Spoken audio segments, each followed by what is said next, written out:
Alright, welcome to the Ironwood Gym. Today I'm going to go over the dumbbell bench. It's a great exercise. I think sometimes it gets overused, and in other situations it probably gets underused. So I want to go over some things you should take into consideration when doing the dumbbell bench. Go over some technique things that you should be looking at when you're doing it, as well as some safety precautions that I think make a big difference that you should be looking at if you're lifting in a gym or anywhere for that matter, that can make it safer exercise for you and the people lifting around you. Okay, so first thing, who should be doing the dumbbell bench or dumbbell bench press? Really anyone, but depending upon your advancement level will depend on how you're going to apply it and what you're going to get out of it. So if you're a beginner to early intermediate lifter, and that's someone that's probably in their first 10 years is probably pushing a little bit, but definitely with 5 to 8 years, possibly up to 10 years of training, the dumbbell bench can make a big difference in how much you can bench. If you apply it, if you go heavy with it, even training it for volume, you can put on a lot of muscle mass using the dumbbell bench. It's just a really good training tool for those early level lifters, those lifters in their first 5 to 8, possibly 10 years of training. For an advanced lifter, that begins to change, because an advanced lifter who's someone who has been training for 15, 20 years or more, 25, 30 years, probably isn't going to get as much out of it, okay? Not from a strength perspective. It is still a good exercise. I still recommend it, but how you're going to apply it, instead of lifting for heavy sets of 5 or heavy sets of 8 or 10, 10 would be like the heaviest you would go, and you would push that up to maybe up to 20 reps per set. Looking for more volume, probably some muscle mass, probably getting a lot of blood flow to help healing and recovery from your barbell sessions. Because you're going at that point in time, when you're more advanced, you need heavier loading that you can only get with a barbell. Okay, so you're going to be doing bench press, of course, but also more special exercises such as floor presses, board presses, presses off the pins, things of that nature. You're going to bands, chains, you're going to get a lot more out of that than you are the dumbbells. Okay, the dumbbells, after a certain point, they just tend to not be as effective. You don't get as much out of them. But for the beginner, heavy sets of 5 will make a big difference in how much sets of 5, sets of 8, 6s, maybe up to 10s, can make a big difference in how much you bench. So obviously you're going to want the dumbbell bench to be in your program more often, because you're going to get a lot more out of it. Couple things to look at. I'm not going to get super into programming. Okay, I pretty much just did that. The sets and reps that you're going to be hitting. I'm not going to get into it really any more than that. Here's some things that I think that you should pay attention to from a technique perspective, and I will show this with the dumbbells here in a second. One of the luxuries that the dumbbells offer is that they are not a barbell.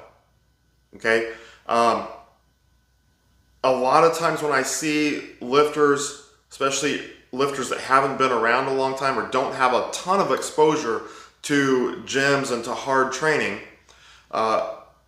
or athletes, you know, football players, volleyball players, whatever the case may be, when you're utilizing that with your teams, they all want to do dumbbell bench out here, okay? Just like they have a barbell in the hand. Same with dumbbell incline, same with the dumbbell overhead press. They're trying to get their arms all the way out like if they have a bar in their hands and press from there. The nice thing about dumbbells is you don't have to do that, okay? Because as you'll discover over time, your body doesn't always like to have that fixed, rigid pattern of a bar. So sometimes getting away from it and bringing your arms down lower is just friendlier on your body, and you can still get a lot out of it. It does change some things. It does change the extent to which muscle groups are working. It's the same thing with the overhead press. You don't have to be out here. You can bring your arms in here to a more comfortable position. That alone creates a safer exercise, because out here or here with the overhead press, you're putting your shoulder in what's called the impingement zone. And yes, you can safely lift in that zone, but it does bring up a more need for caution or concern that you can get into more trouble in those positions, especially if you're doing high volume training. And when you start to get very fatigued and some muscles start to fall out, you can start to develop impingement in that shoulder. So that's just something to be aware of.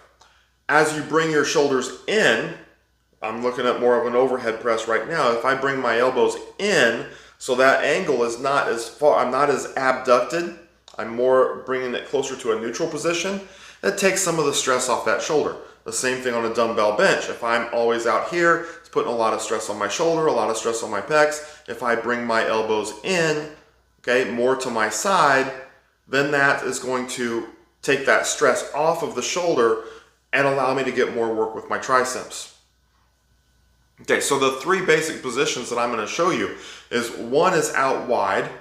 Okay, this is going to tend to be more pecs, shoulder, very shoulder oriented, a lot of pecs, and of course you're working your triceps. As I begin to bring that in, I can bring it down to more of a 45. I don't know if that's a 45-degree angle, we'll say it is.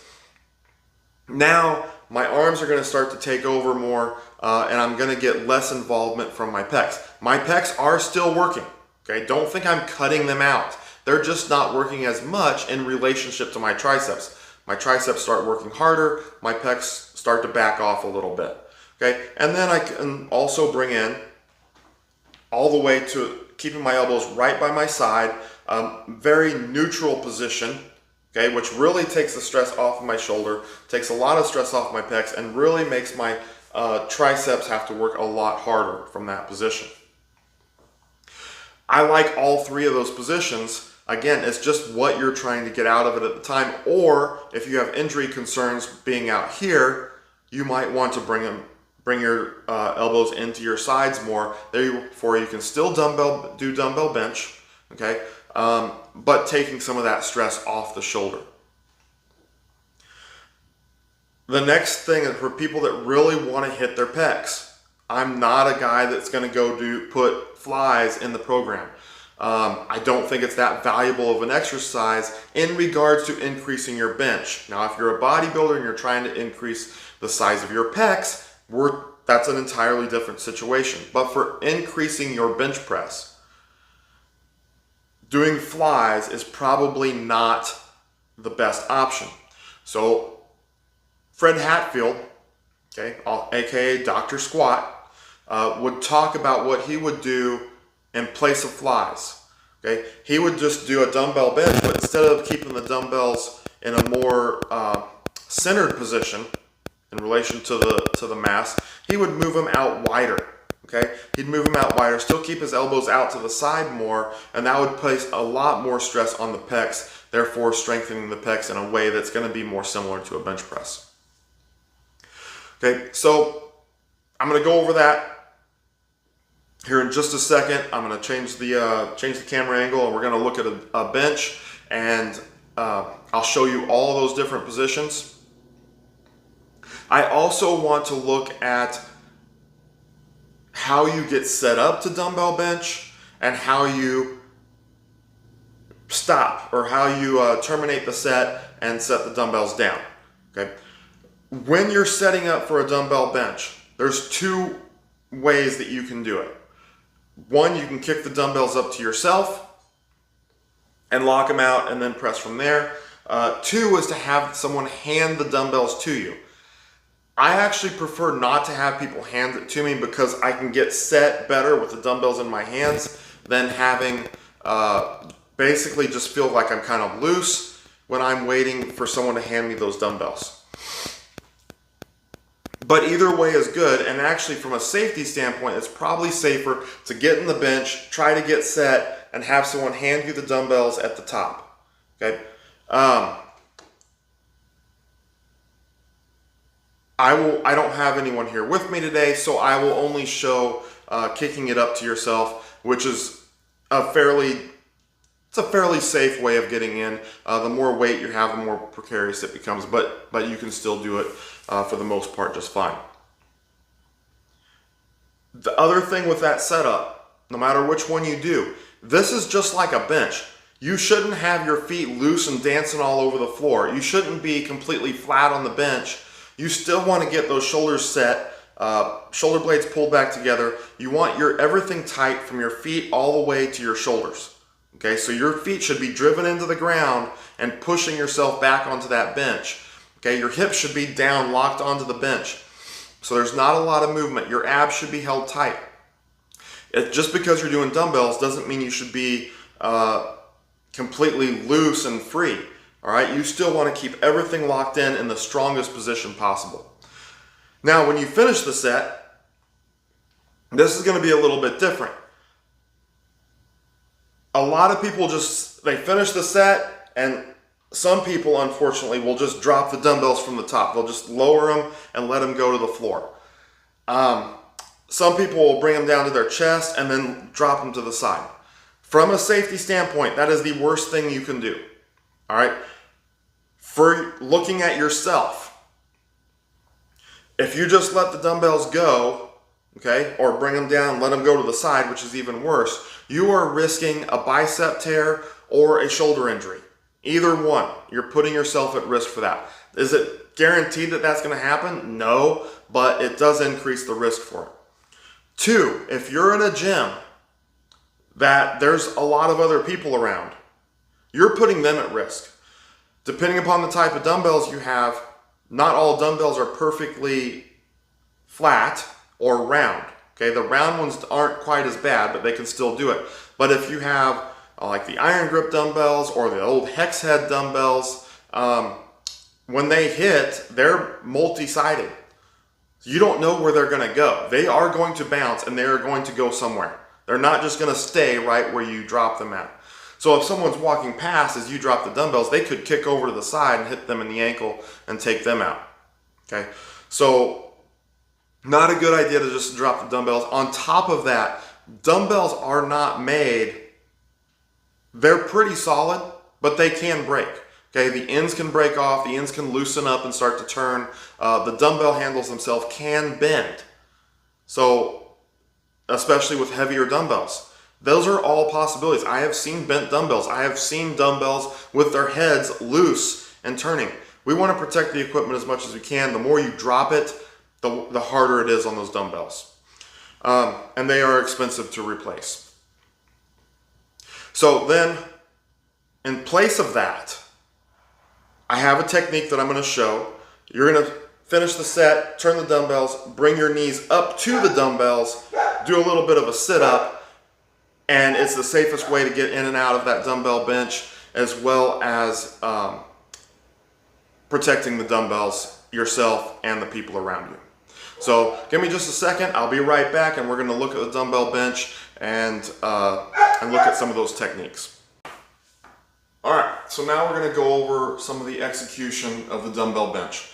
We're going to start off, I'm going to show you how to kind of kick the weights up. I'm going to do 2 reps of each variation that I went over. So I'm going to do 2 reps with the regular, the way everyone likes to hold it, like you have your hands on a bar. Okay, then I'm going to move my hands out wider. I don't know how well you'll be able to see that on the video, but remember what I talked about with Fred Hatfield saying if he wanted more pec involvement, he would move his hands out, hold the dumbbells out a little bit wider instead of in tight to the shoulders.